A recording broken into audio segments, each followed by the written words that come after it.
El pan nuestro de cada día, dánoslo hoy.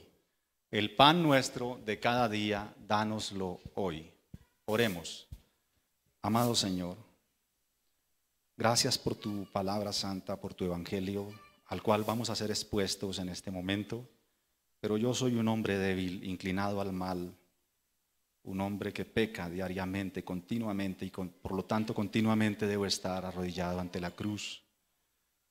Y Señor, nuestra mente y nuestra comprensión del evangelio es tan finita, es tan limitada, pero confiamos en ti que tú nos asistes con la gracia y el poder de tu Espíritu Santo para mirar tu palabra, tu evangelio, y poder comer de él, y poder ser alimentados y poder ser traídos a la vida, a la salvación en Cristo. Te ruego, Señor, que nos alimentes en esta noche, en este día, Señor, en esta mañana, en esta escuela. Oh Dios, y que nos permitas comer tu pan, que nos permitas comer y saciar el hambre y tener vida por este pan. Gracias por tus misericordias, gracias por tu favor, gracias por tu pueblo, porque hoy es un día maravilloso, Señor. Quizá tú vengas en este instante, quizá tú vinieras hoy y nos levantaras y nos llevaras, y esa sería la mayor gloria para nosotros. Oh Señor, te rogamos, apresúrate a socorrernos. Concédenos la gracia de verte hoy. Si hoy fuera ese día, qué gran gozo. Oh Dios, ven y levanta tu pueblo de los 4 puntos cardinales de la tierra. Tal vez vengas un día como hoy, quizá fuera hoy, que hoy entrara el último de tus escogidos. Oh Dios, hoy tú vendrías. Gracias, Padre, por tus misericordias. Ese es nuestro mayor anhelo, verte. Nuestro mayor anhelo, Señor, es encontrarnos contigo y ver a nuestro Redentor, ver a nuestro Salvador. Podernos rendir totalmente, absolutamente, incondicionalmente a ti, Señor. Padre, alabo tu nombre y puedo orar, porque Cristo hizo los méritos en la cruz. En el nombre de Jesús, Señor, oramos. Amén. Bien, amados hermanos, el libro de Mateo, o el Evangelio de Mateo, contiene un gran tema, y ese tema es el reino de los cielos. Pero el Señor pronunció un sermón, quizá el sermón más famoso de la historia, el más criticado, el más comentado, digamos el más observado de toda la historia, y este sermón se conoce como el Sermón del Monte. Este sermón lo podemos encontrar en 2 evangelios, y en el evangelio que hemos leído esta mañana se encuentra en 3 capítulos, el capítulo 5, el capítulo 6 y el capítulo 7 del libro de Mateo. Ese es el Sermón del Monte, así que nosotros hemos mirado más o menos la mitad, más o menos estamos en el centro del sermón. Y el Sermón del Monte es nada más ni nada menos que la constitución de ese reino de los cielos. El tema del evangelio es el reino de los cielos, pero el sermón es como la constitución, es como el establecimiento de ese reino. En el capítulo 5 el Señor ha centrado su sermón en una cosa. El Señor se ha enfocado en el ser. Ser cristiano es un tema del corazón. Así que en el capítulo 5 el Señor inicia su sermón hablando con las bienaventuranzas del carácter del cristiano, y luego menciona 2 metáforas, que es la sal y la luz, para anunciar la justicia de ese cristiano y para anunciar las buenas obras de ese cristiano. Y luego el Señor habla sobre la influencia para el bien del cristiano en el mundo si vive con ese carácter de las bienaventuranzas. Seguidamente el Señor hace una descripción de la justicia que excede a toda la justicia de los fariseos, a toda la justicia del sistema religioso humanista y legalista y moralista de su tiempo y de este tiempo. Cristo afirma que todo cristiano debe vivir en esa justicia que excede al sistema, o de lo contrario no es contado como ciudadano del reino. Esta justicia del reino de Dios es una justicia ilimitada. Es una justicia que viene de lo alto y que no reduce solamente a normas, a meras normas, la ley de Dios. Así, hermanos, esta justicia del cristiano debe penetrar, debe salar, debe permear el sistema y debe generar un cambio. Debemos afectar al mundo en que estamos, en el mundo en que vivimos. Entonces, el Señor está hablando del corazón, del ser, en el capítulo 5.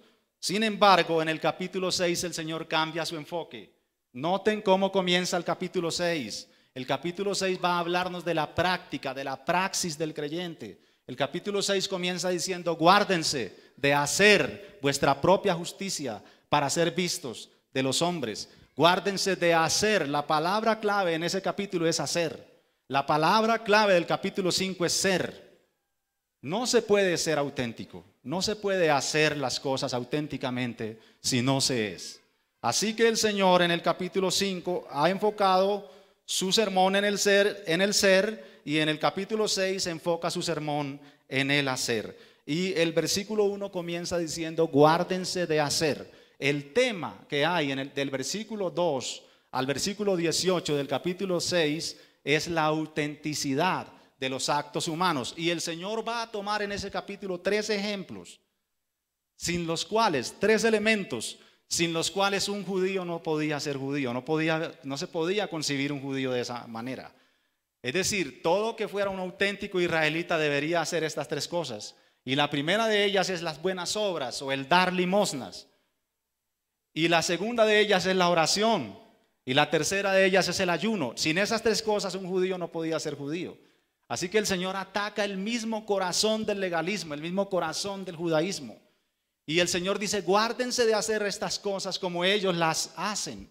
Lo que está atacando el Señor allí es la hipocresía. Es decir, el tema allí es la autenticidad, el ser auténtico cuando usted hace una de estas 3 cosas, que abarca, entre otras cosas, toda la vida cristiana. Entonces el Señor en el versículo 1 introduce el tema de los versículos 2 al 18, y en el versículo 2 el Señor va a poner el primer ejemplo y nos va a hablar de la motivación correcta del dar limosnas. En el versículo 4 el Señor nos habla de la recompensa de la prudencia de ese creyente, porque en el versículo 3 nos ha hablado de una discreción, de una mesura al obrar, al hacer las cosas. Por ejemplo, el Señor ha dicho en cuanto a dar limosna: no toquen trompeta, no se anuncien. En cuanto a la oración dice: no se paren en las esquinas o en los lugares donde la gente los pueda ver. O en cuanto al ayuno, el Señor ha dicho: no rompan sus vestidos, no pongan cara de trasnochados o cara de largos para que la gente se dé cuenta y dice: qué hermano tan espiritual, mírelo cómo ayuna. El Señor ataca esa hipocresía y el Señor dice: sea auténtico en tus actos. Entonces en el versículo 4 el Señor nos va a hablar de la recompensa de esa autenticidad. Y en el versículo 5 el Señor va a comenzar el otro ejemplo, que es la oración, y nos hace una referencia amplia a la oración. Y luego en el versículo 6 el Señor nos habla de la intimidad de la oración, y en el versículo 7 hace un contraste, porque allí vemos la falsa oración. Es decir, pudiera ser que algún hermano tenga falsas oraciones. Quizá ese hermano sea yo. Sí, quizá ese hermano seas tú. Hay una falsa manera de orar. Y el Señor entonces en el versículo 7 va a hablarnos de eso. Y en el versículo 8 el Señor hace un contraste entre la verdadera relación de los hijos de Dios y la relación falsa que tienen los impíos con Dios. Y en el versículo 9 la centralidad de ese texto es el nombre de Dios. Luego en el versículo 10 nos muestra el absoluto dominio de Dios. El absoluto dominio de Dios. Y por contraste, hemos llegado a nuestro texto, el versículo 11, nos muestra en ese versículo la total dependencia que nosotros tenemos de Dios. Razón suficiente para titular este sermón: oh Jesús, sé tú mi pan. Oh Jesús, sé tú mi pan. Y podemos mirar el texto en 2 puntos: la necesidad humana que tenemos de pan y la provisión divina de pan. Miremos nuestro texto. Dice nuestro texto: el pan nuestro de cada día, dánoslo hoy. El pan nuestro de cada día, dánoslo hoy.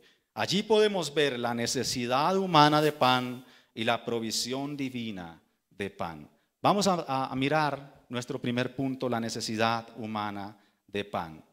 El Señor, con esta palabra pan, quiere decir o quiso decir o quiso abarcar mejor todas las necesidades humanas. Ahora bien, nosotros estamos viviendo en un sistema donde ese sistema nos crea necesidades, nos impone necesidades y nosotros comenzamos a pedirle a Dios esas necesidades, porque pensamos que son necesidades. Ejemplo, ¿quién aquí necesita un televisor para vivir? ¿Quién aquí necesita un celular? A propósito, no sé si lo puse en silencio. Si suena, me perdonan. ¿Quién aquí necesita un celular para vivir? ¿Quién aquí necesita un carro? ¿Qué necesita para vivir? ¿Qué necesita para vivir? Así que la palabra pan no hace referencia a iPod, ni hace referencia a camionetas, ni hace referencia a celulares, ni hace referencia a tablet, ni hace referencia a ningún tipo de lujo, sino que hace referencia a la necesidad básica del ser humano. ¿Y qué necesita el ser humano para vivir? Alimento, pan y agua. Pan y agua, eso es todo, ni siquiera la ropa. ¿Sabe cómo vivía Adán y Eva? Ellos no necesitaban ropa, porque ellos tenían todo lo básico, en abundancia. Así que el primer elemento que vamos a mirar aquí en la necesidad humana de pan es la verdadera necesidad. ¿Qué serían nuestras verdaderas necesidades? ¿Y qué es lo que el sistema nos está imponiendo como necesidades?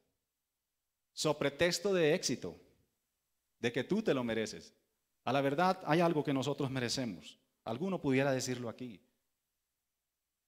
¿Qué es lo que merecemos? ¿Qué es lo que tú mereces? ¿Qué hay en ti para que Dios te ame? ¿Hay algo en ti para que Dios te elija? A la verdad, todo lo que hay en ti despierta la ira de Dios. Y estás bajo el juicio de Dios y tú mereces el infierno. Eso es lo que tú mereces. El sistema te dice, tú te lo mereces, tú te mereces esta camioneta, pero la Biblia te dice lo que tú mereces. Tú mereces el infierno. Tú mereces la condenación, porque tú has quebrantado la santa ley de Dios. Y Dios es perfecto. Salmo 7:11 dice, Dios es juez justo y Él está airado todos los días con el impío. Ciertamente no tendrá por inocente al culpable. Así que Dios es bueno al darnos pan. Y la oración refleja esa dependencia que tenemos de Dios. El pan nuestro, dánoslo. Mi necesidad, súplela. Pero tu necesidad no es lo que tú quizá estás pidiendo. Y tú dices, Dios no me responde, Dios no me da. Dios sí te dio. Porque hoy salió el sol y hoy estás aquí sentado y hoy seguramente desayunaste. Y hoy estás vivo y estás completo. ¿Sabes cuántos duermen debajo de los puentes? ¿Sabes cuántos están con sus necesidades básicas afectadas mientras tú comes y duermes en una cama caliente? Dios te dio. Tenemos mucho por qué agradecer a Dios. Dios nos ha cubierto las necesidades y no tenemos necesidad de nada más. Riqueza no es tener mucho, riqueza es no necesitar nada. Dios nos ha suplido el pan. La necesidad humana de pan no es una necesidad como el mundo nos la ha vendido, sino que es la necesidad que la Biblia presenta. La Biblia comienza describiendo un lugar con gran abundancia de alimentos. Este lugar tenía todo lo necesario para la vida óptima. Adán tenía toda la provisión de Dios. ¿Quieren mirar conmigo Génesis 2:9-16? Vamos a mirar un lugar paradisíaco allí. Yo quisiera vivir allá. Yo quiero vivir allá.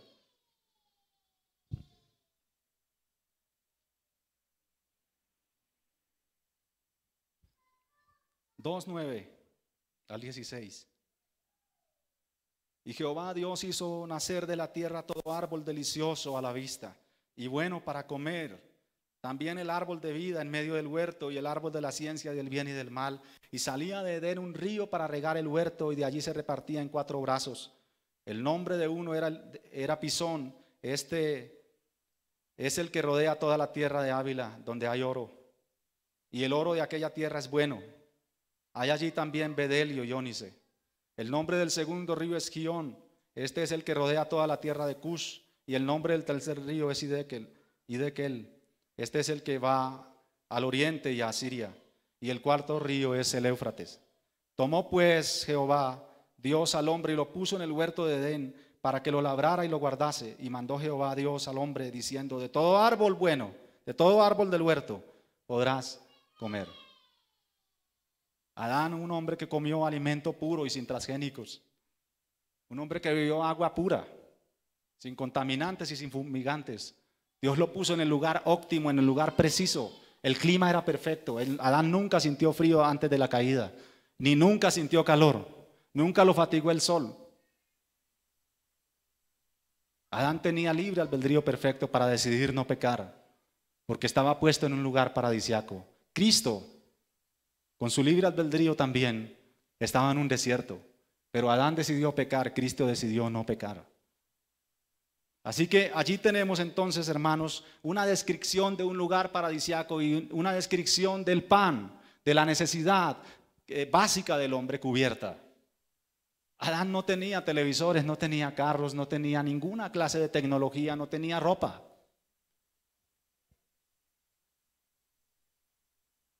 Y esto nos sirve para preguntarnos y para hacer una aplicación pastoral y práctica hoy. ¿Qué necesitas tú? ¿Qué es lo que te está afligiendo?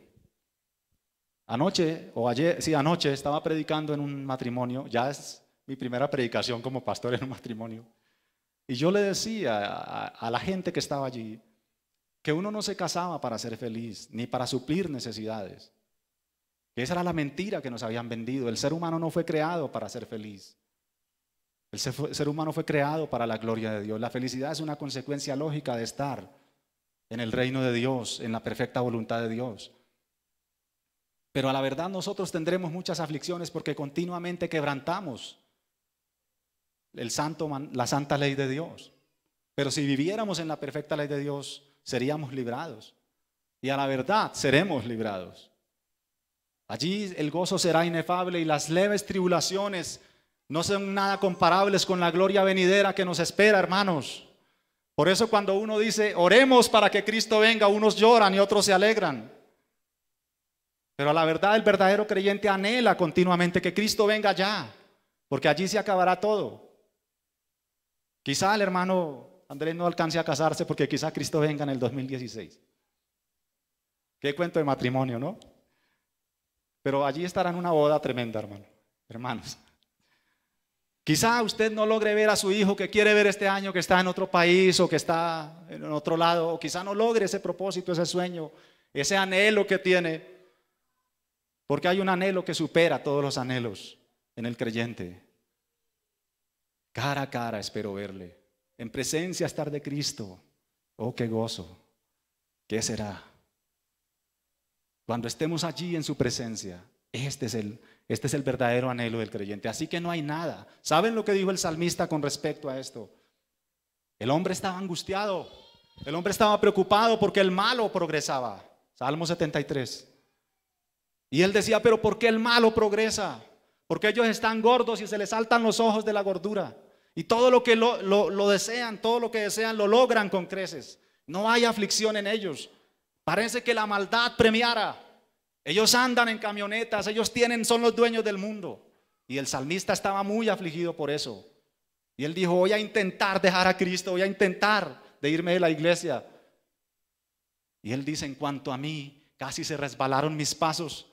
Y cuando estaba en esa angustia, él entró al santuario y comenzó a orar y comenzó a buscar a Dios. Y él dice, hasta que entrando en el santuario, comprendí el final de ellos. Ya no necesito nada, ya tengo lo básico, ya Dios me lo ha provisto. Ya está cubierta mi necesidad. Así que él expresa estas palabras, hermanos. ¿A quién tengo yo en los cielos, sino a ti? Y fuera de ti, nada deseo en la tierra. ¿Cuáles son tus deseos? ¿Qué es lo que tú anhelas? Pero este hombre que comprendió la presencia de Dios, que comprendió la delicia de estar en su presencia, dijo, no deseo nada más. Fuera de ti, nada deseo en la tierra. Amados hermanos, este lugar paradisiaco se perdió. Vamos a leer unos textos y vamos a comprender por qué vino la necesidad. ¿Cuál es la necesidad de este pan? ¿Por qué se perdió esa delicia del paraíso? ¿Y por qué estamos hoy en el lugar donde hemos llegado? Dice Génesis 12:10. Hubo entonces hambre en la tierra, y descendió Abraham a Egipto para morar allá, porque era grande el hambre en la tierra. Segundo de Samuel 21:1. Hubo hambre en los días de David por 3 años consecutivos, y David consultó a Jehová, y Jehová le dijo: es por causa de Saúl y por aquella casa de sangre, por cuanto mató a los gabaonitas. Ruth 1:1. Aconteció en los días que gobernaban los jueces, que hubo hambre en la tierra, y un varón de Belén de Judá fue a morar en los campos de Moab, él y su mujer y sus 2 hijos. Hechos 7:11. Vino entonces hambre en toda la tierra de Egipto y de Canaán, y grande tribulación, y nuestros padres no hallaban alimentos. Lucas 4:25. Y en verdad os digo que muchas viudas había en Israel en los días de Elías, cuando el cielo fue cerrado por 3 años y 6 meses, y hubo gran hambre en la tierra. Así que el pan nuestro de cada día, dánoslo hoy, es una expresión de dependencia final de Dios. La voluntad de Cristo es que seamos conscientes que tenemos esa dependencia del Padre día tras día. Día tras día. El pasaje tampoco está negando, ni tampoco se refiere a que usted como creyente haga una provisión o haga ahorros. De ninguna manera, la Escritura no niega eso. El pasaje no te está diciendo que no ahorres o que no hagas provisión para el día de mañana. El pasaje te está diciendo que confíes en la provisión de Dios. Que confíes en la provisión de Dios. La Biblia tiene ejemplos de eso. Allí tenemos a José ahorrando el grano para los 7 años de hambre que venían. Allí tenemos a Proverbios diciéndonos: mira a la hormiga, oh perezoso, mira sus caminos y sé sabio, la cual no teniendo capitán ni gobernador, prepara en tiempo de verano su comida y hace sus grandes bodegas y hace sus grandes almacenamientos para cuando venga el tiempo del invierno, ella está calentita ya, comiendo las hojas que recogió en verano. Así que la Escritura no nos niega el hacer provisión, ni el hacer ahorro, ni el hacer proyección. Pero lo que el texto nos está diciendo es que confiemos en Dios. Y también lo que el texto nos está advirtiendo es que la necesidad humana no es lo que el sistema nos está enseñando.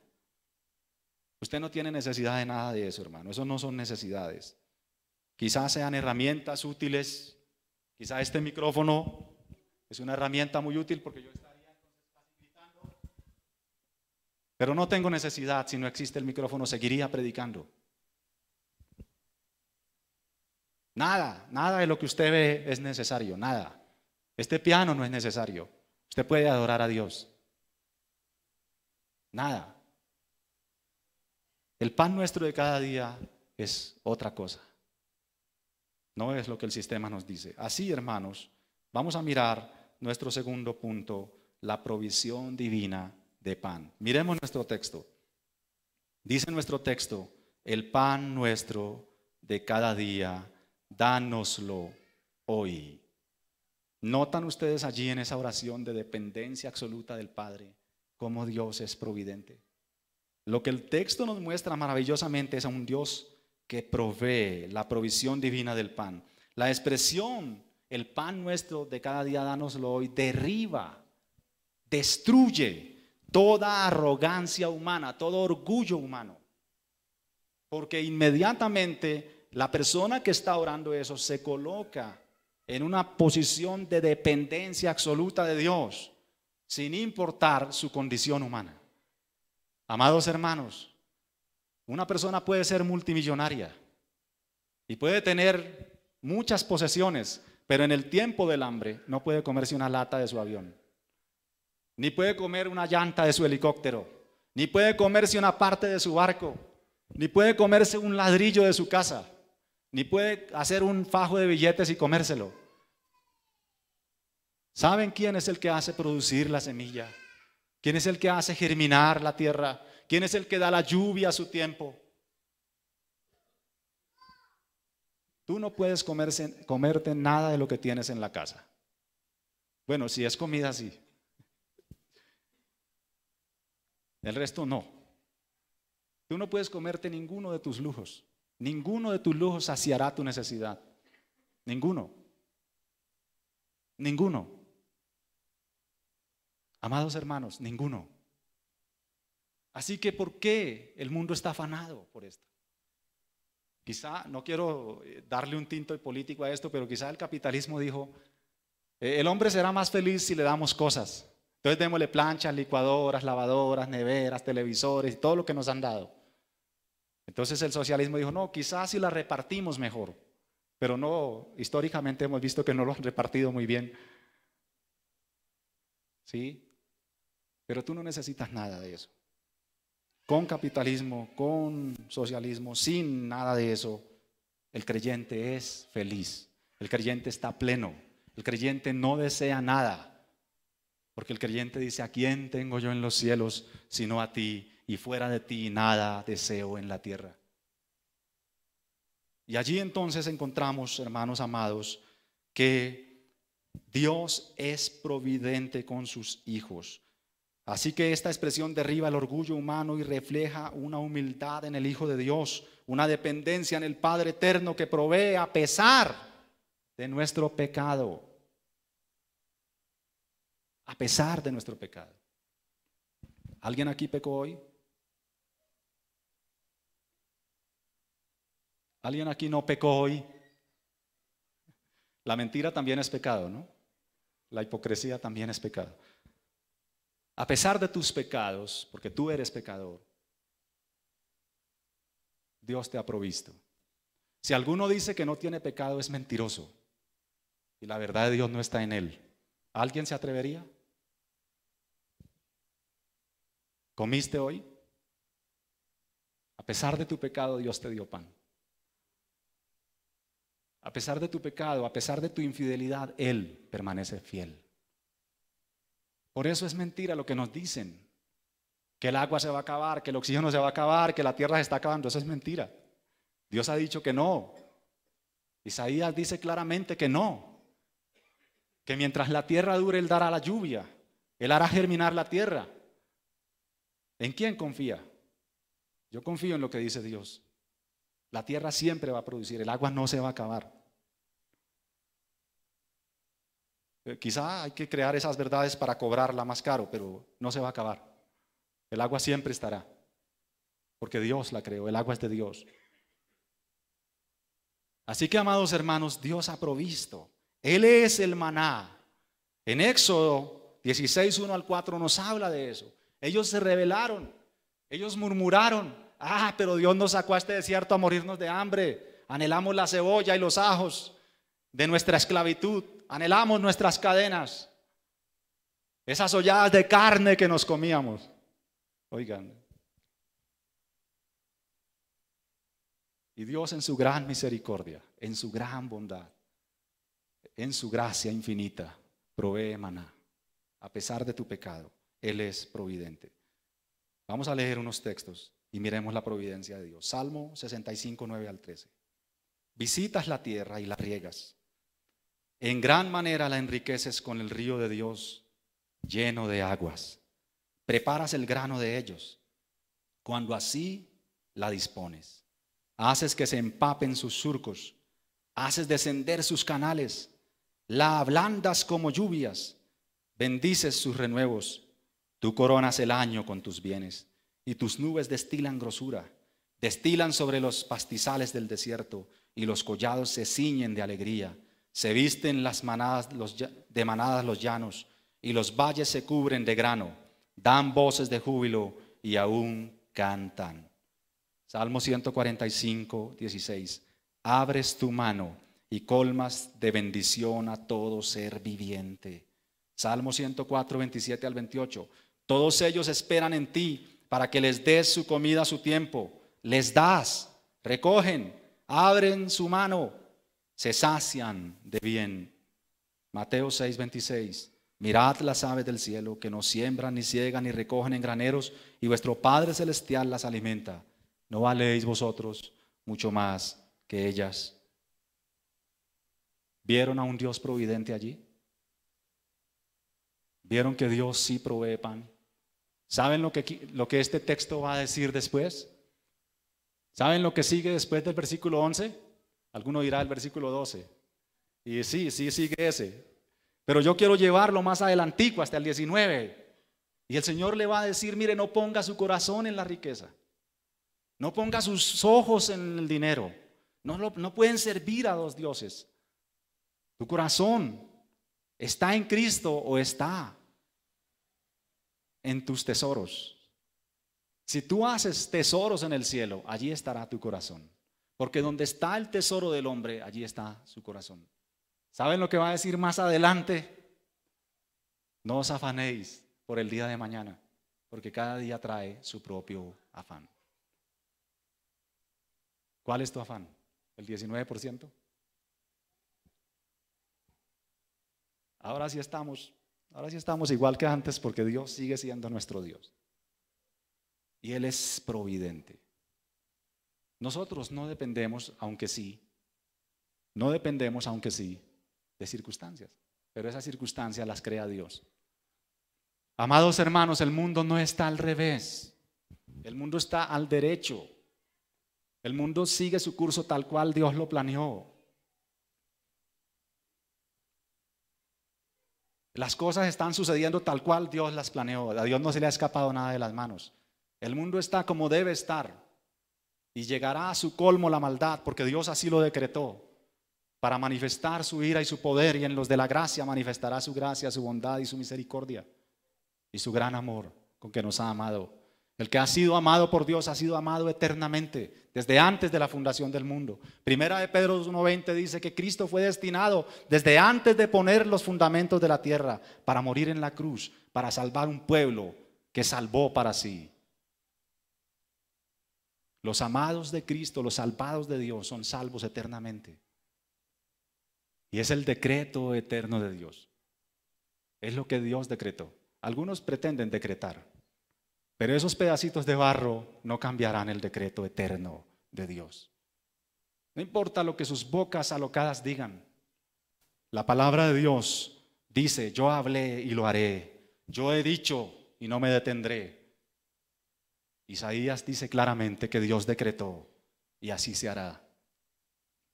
Por lo tanto, el verdadero creyente tiene gran confianza en Cristo, tiene gran paz en su corazón, tiene gran esperanza en su vida, tiene gran gozo en su ser, porque sabe bien que Dios lo hará, que Dios lo hará. Él es providente. ¿Qué verdad nos enseña el texto de Dios? ¿Cómo podemos ver a Dios en el texto? Pues lo hemos estado diciendo continuamente. La providencia de Dios. El texto nos enseña que Dios provee, que Dios es providente, que Dios nos da nuestras necesidades. Si tú has pensado que Dios no te ha respondido, debes arrepentirte hoy, porque tú estás con vida hoy. Si hay algún capricho tuyo y piensas que Dios está obligado a dártelo, arrepiéntete. Ve a la cruz, confiesa tu pecado, tu maldad, tu perversión y confía en Dios. Confía en Dios. A la verdad, este capítulo 6 va a terminar con esa palabra, confianza. Nos va a llevar a confiar en Dios. Quiero que miremos un texto para que miremos nuestra verdadera necesidad. Vamos a leer Juan, el capítulo 6. Tengo todavía buen tiempo. Juan, capítulo 6. Si este reloj no está fallando, bueno, ahí estamos bien. Y vamos a mirar los versículos 25, y es un pasaje largo, así que lo voy a leer rápido, porque vamos a mirar hasta el versículo 58. Y allí tú vas a ver tu verdadera necesidad, lo que tú realmente necesitas. Y hallándole al otro lado del mar, le dijeron: Rabí, ¿cuándo llegaste acá? Respondió Jesús y les dijo: de cierto os digo que me buscáis no porque habéis visto las señales, sino porque comisteis el pan y os saciasteis. Trabajad, no por la comida que perece, sino por la comida que a vida eterna permanece, la cual el Hijo del Hombre os dará, porque a éste señaló Dios el Padre. Entonces le dijeron: ¿qué debemos hacer para poner en práctica las obras de Dios? Respondió Jesús y les dijo: esta es la obra de Dios, que creáis en el que Él ha enviado. Y dijeron entonces: ¿qué señal pues haces tú para que veamos y te creamos? ¿Qué obra haces? Nuestros padres comieron el maná en el desierto, como está escrito: pan del cielo les dio de comer. Y Jesús les dijo: de cierto os digo, no os dio Moisés el pan del cielo, mas mi Padre os da el verdadero pan del cielo. porque el pan de Dios es aquel que descendió del cielo y da vida al mundo. Le dijeron: Señor, danos siempre ese pan. Oh Jesús, sé tú mi pan. Es el título de este sermón. Y Jesús dice: yo soy el pan de vida. El que a mí viene nunca tendrá hambre, y el que en mí cree no tendrá sed jamás. Mas os he dicho que aunque me habéis visto no creéis. Todo lo que el Padre me da vendrá a mí, y al que a mí viene no le echo fuera. Porque he descendido del cielo no para hacer mi voluntad, sino la voluntad del que me envió. Y esta es la voluntad del Padre, el que me envió, que de todo lo que me diere no pierda yo nada, sino que lo resucite en el día postrero. Y esta es la voluntad del que oye, del que me ha enviado, que todo aquel que ve al Hijo y cree en él tenga vida eterna, y yo le resucite en el día postrero. Murmuraban entonces de él los judíos, porque había dicho: yo soy el pan que descendió del cielo. Y decían: ¿no es este Jesús, el hijo de José, cuya madre y padre nosotros conocemos? ¿Cómo pues dice este: del cielo he descendido? Jesús respondió y les dijo: no murmuréis entre vosotros. Ninguno puede venir a mí si el Padre que me envió no le trajere, y yo le resucitaré en el día postrero. Escrito está en los profetas: y serán todos enseñados por Dios. Así que todo aquel que oyó al Padre y aprendió de él viene a mí. No que alguno haya visto al Padre, sino que aquel que vino de Dios, éste ha visto al Padre. De cierto os digo, el que cree en mí tiene vida eterna. Yo soy el pan de vida. Vuestros padres comieron el maná en el desierto y murieron. Este es el pan que desciende del cielo, para que el que de él come no muera. Yo soy el pan vivo que descendió del cielo. Si alguno comiere de este pan, vivirá para siempre. Y el pan que yo daré es mi carne, la cual daré por vuestra vida, o por la vida del mundo. Entonces los judíos contendían entre sí diciendo: ¿cómo puede éste darnos a comer su carne? Jesús le dijo: de cierto os digo, si no coméis la carne del Hijo del Hombre y bebéis su sangre, no tendréis vida en vosotros. El que come mi carne y bebe mi sangre tiene vida eterna, y yo le resucitaré en el día postrero. Porque mi carne es verdadera comida y mi sangre es verdadera bebida. El que come mi carne y bebe mi sangre, en mí permanece y yo en él. Como me envió el Padre viviente y yo vivo por el Padre, asimismo el que me come, él también vivirá por mí. Mas este es el pan que descendió del cielo, no como vuestros padres comieron del maná y murieron. El que come de este pan vivirá para siempre. El pan nuestro de cada día, dánoslo hoy. Amados hermanos, lo que más brilla en este texto, el pan nuestro de cada día, dánoslo hoy, es el mismo que lo predicó. El mismo Señor que predicó el sermón del monte es el pan de vida. La verdadera necesidad humana es Cristo. Lo que todo hombre y mujer necesita verdaderamente en su vida es a Cristo. Sin Cristo la humanidad está perdida. Porque Cristo es el Salvador. Porque Cristo es el Señor. Porque Él fue el que entregó su carne como pan. Y solamente si tú comes de ese pan serás salvo. Tú has quebrado la ley de Dios y has insultado la santidad de Dios. Todos los días lo haces. Todos los días tú pecas. Y cuando tú pecas tienes que sacar a Dios de tu mente. Tienes que sacar a Dios de tu corazón. Si no, no podrías pecar. Tú apartas a Dios de tu mente. Dejas de pensar en la salvación. Dejas de pensar en Cristo. Y hoy mismo has pecado. No has sido capaz de levantarte hoy y llegar a la iglesia sin cometer pecados. Revísate. Mírate a la luz de la Escritura y verás que no te estoy mintiendo. Solamente el que coma del maná que descendió del cielo vivirá para siempre y tendrá vida, y Cristo lo resucitará en el día postrero. No es por tu vida religiosa, por las obras de la ley ninguno será justificado. No creas que por haber venido a la iglesia ya has cumplido hoy. Tú no has cumplido nada. Si vienes todos los domingos religiosamente a la iglesia, no estás haciendo nada. No estás ganando puntos. Tienes que confiar en la misericordia de Dios. ¿Acaso estoy diciendo que no debes de congregarte? Debes de hacerlo. Pero un verdadero creyente no se dejará de congregar. Un religioso algún día dejará de venir. Tú tienes que comer de este maná hoy, ahora. Tienes que arrepentirte, confesar tus pecados, ir a la cruz y decir: Dios, ten misericordia, ten misericordia. Oh Dios, ten misericordia. Dios, ten misericordia. Dios mío, ten misericordia. ¿Eres una buena persona? ¿Crees que haces cosas buenas?